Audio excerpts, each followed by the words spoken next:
방송 한라인 시간입니다. 어젯밤에 문재인 대통령과 트럼프 미국 대통령의 전화통화가 있었습니다. 지금 딱 일주일 앞으로 다가왔네요. 북미 정상회담, 2차 정상회담을 앞두고 공조 방안을 논의를 했는데요. 그 내용들 살펴보겠습니다. 뉴스토마토 정치부 최한영 기자입니다. 최 기자 안녕하세요.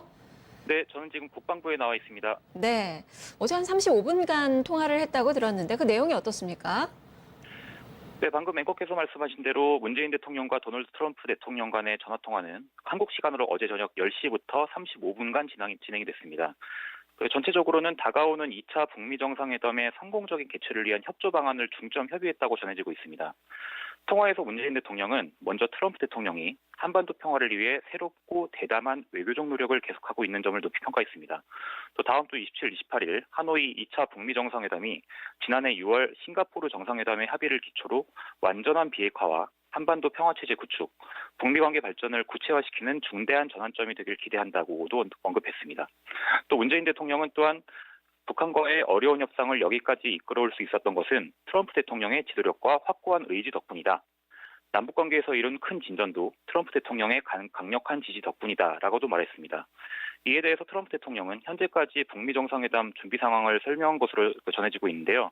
또 2차 북미 정상회담의 성공적 개최를 위한 구체적인 공조 방안에 대해서도 폭넓게 논의한 것으로 알려지고 있습니다. 또 트럼프 대통령은 이후 후속 조치 과정에도 문 대통령과 긴밀히 상의하겠다라고도 말했습니다.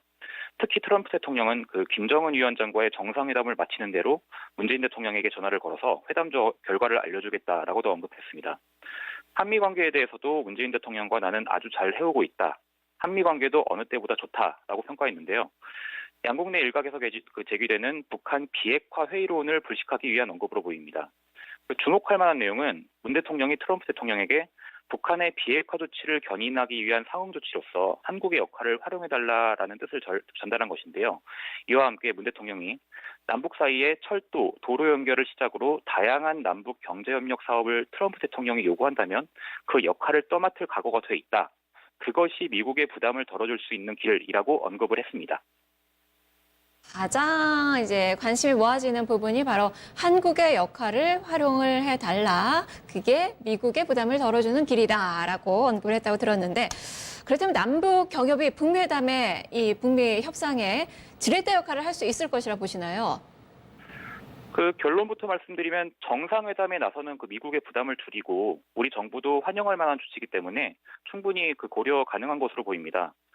지금 현재 가장 관심이 높은 게 북한의 비핵화 조치에 대한 미국의 상응 조치로서 대북 제재 완화가 포함될지 여부인데요. 이에 대해서 트럼프 대통령은 지난주 기자들을 만나서 북한에 수십억 달러를 퍼주던 그런 전철을 밟지 않겠다라고 말한 바 있습니다. 미국 당국자들 사이에서 대북 제재 완화 카드를 고려할 수 있다라는 메시지가 나오고 있지만 정작 자신들의 돈은 풀지 않겠다라는 의도로 보이는데요. 연장선상에서 전 재산을 북한에 투자하고 싶다라고 말한 적이 있던 세계적인 투자 전문가 짐 로저스, 로저홀딩스 회장의 방북설이 지난주 흘러나왔지만 이후에 본인이 부인한 것도 연장선상에 있습니다. 이런 상황에서 만약에 북한이 영변 핵시설과 대륙간 탄도미사일, ICBM 해체 이상의 플러스 알파 조치를 내놓고 미국의 제재 완화 조치를 요구한다면은 미국이 남북 경협 사업에 대한 포괄적 제재 면제 조치를 내놓을 가능성이 있습니다. 왜냐하면 유엔 안보리 대북 제재 결의안을 보면은 2017년 12월에 채택된 2397호 결의안 25조 내용에 사안별로 제재를 면제할 수 있다라는 내용이 있습니다. 또 2016년 2월에 시행된 미국의 대북 제재 강화법에도 민주주의적인 한반도의 평화 통일 기여 증진을 위한 제재 면제 조항이 있습니다. 이를 이용해서 별도의 국제 합의 없이 미국의 결단을 통해서 남북 경협 제재 면제 조치를 내릴 수 있다라는 관측이 나옵니다. 이 경우에 특히 금강산 관광과 개성공단 재개의 속도가 날 가능성이 있는데요. 김정은 위원장이 올해 신년사에서 아무런 전제 조건이나 대가 없이 금강산 관광, 개성공단 재개 용의가 있다라고 말한 바가 있습니다. 속도가 좀 붙을 수 있겠네요. 그리고 또 정상 간의 대화에서 또 트럼프 대통령이 했던 이야기 중에서는 2차 정상회담에 대해서는 상당히 성공할 것으로 낙관론을 펼치면서도 서두를 것은 없다라는 말을 또 했어요. 계속적으로 트럼프 대통령이 속도 조절론을 거듭 이야기를 하고 있는데 그 속내는 좀 어떻게 봐야 돼요? 네, 앵커께서 말씀하신 대로 어제 통화에 이어서 오늘 오전에도 트럼프 대통령이 현지 시간으로 19일 북한에서 핵실험이 없는 한 서두르지 않는다. 또 북한의 완전한 비핵화에 대해서 나는 긴급한 시간표를 갖고 있지 않다라고 말했습니다. 크게 보면 두 가지 이유로 보입니다. 첫 번째는 이번 한 번의 만남으로 북한의 모든 비핵화 조치가 완료된 것이 아니다라는 점을 강조하고, 두 번째로는 아직은 좀 북미 간 실무 협상이 지속되고 있기 때문에 기싸움 성격으로도 보이는데요. 싱가포르 북미 정상회담에서 북미 정상이 합의한 내용을 두고 미국 내에서 구체적인 그 북한의 비핵화 내용이 빠진 걸 두고서 회담 승자는 북한이다라는 비판이 나왔었습니다. 이번 하노이 회담에서도 북한 내 모든 플루토늄, 우라늄 시설 신고와 같은 그런 포괄적인 합의가 나오긴 좀 힘들기 때문에 미국 내 기대치를 낮추기 위한 발언으로 보입니다.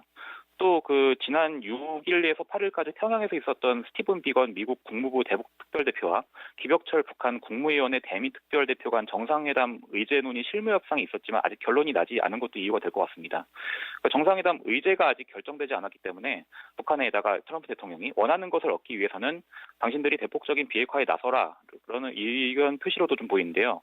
이와 관련해서 국무부는 비건 대표가 오늘 그 베트남 하노이를 향해 출발했다고 밝혔습니다. 김혁철 대표도 지금 베이징에 머물고 있는 것으로 알려져 있는데 오늘 오후 중에는 하노이에 도착할 것으로 보입니다. 네, 알겠습니다. 말씀 잘 들었습니다. 네, 지금까지 국방부에서 전해드렸습니다. 네, 그만큼 뭐 트럼프 대통령은 이 북핵 관련된 이 협상을 좀 장기전으로 좀 보고 있는 게 아닌가 싶어요. 계속적으로 좀 기싸움은 좀 되고 있는 것 같습니다.